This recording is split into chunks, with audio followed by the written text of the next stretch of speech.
বগুড়ায় বাস চাপায় ৬ দিনমজুর নিহত, আহত ১৫। বগুড়া নওগাঁ আঞ্চলিক মহাসড়কে নিয়ন্ত্রণ হারানো একটি যাত্রীবাহী বাস দিনমজুর ও কৃষি শ্রমিকদের ওপর উঠে গেলে ৬ জন নিহত হয়েছেন।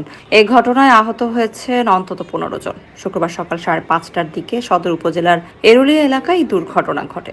মোটরসাইকেল আর বাস দুটো গাড়ি খায় আগুন চটকে যায়, বাস আমাকে উপর পড়লো আর মোটরসাইকেল উড়ে গেছে। ওটা আমরা দেখতে পাইনি।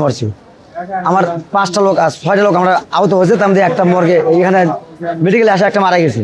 বেলা আসে দেখি এটি 10-12 জন লোক পড়ে আছে, মানে আহত হয়ে আছে, নিহত হতে 3 জনের মতো।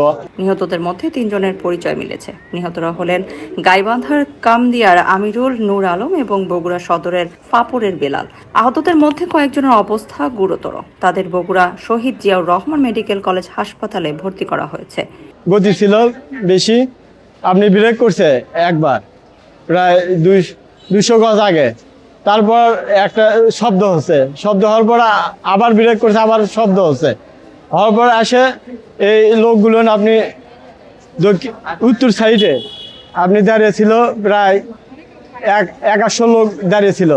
তারপর আপনি প্রায় 15 থেকে 20টা লোক আপনি একবারে ওখানে স্পটে আহত হচ্ছে। বগুড়া সদর থানার সহকারী উপপরিদর্শক শফিকুল ইসলাম শফিক বলেন, রাতে ঢাকা থেকে নওগাঁর উদ্দেশ্যে ছেড়ে আসা শাফতে আলী পরিবহনের একটি শীতাতপ নিয়ন্ত্রিত বাস সকালে এরুলিয়া এলাকায় পৌঁছালে চালক নিয়ন্ত্রণ হারান। এ সময় সড়কের পাশে অবস্থানরত দিনমজুর ও কৃষি শ্রমিকদের উপর বাসটি উঠে যায়।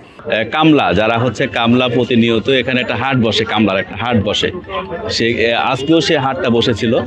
তো সেই গাড়িটা যেভাবে হোক, নিয়ন্ত্রণ হারিয়ে হোক, যেভাবে হোক গাড়িটা ওদের তুলে গেছে।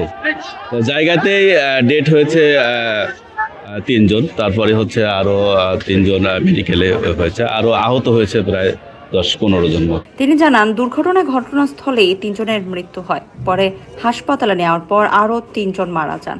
গুরুতর আহত অন্তত 15 জনকে উদ্ধার করে শহীদ জিয়াউর রহমান মেডিকেল কলেজ হাসপাতালে ভর্তি করা হয়েছে। পুলিশ নিহতদের পরিচয় শনাক্ত এবং দুর্ঘটনার কারণ অনুসন্ধানে কাজ করছে। জায়গাতেই ডেথ হয়েছে 3 জন, তারপরে হচ্ছে আরো 3 জন মেডিকেলে হয়েছে, আরো আহত হয়েছে প্রায় 10-15 জন মতো।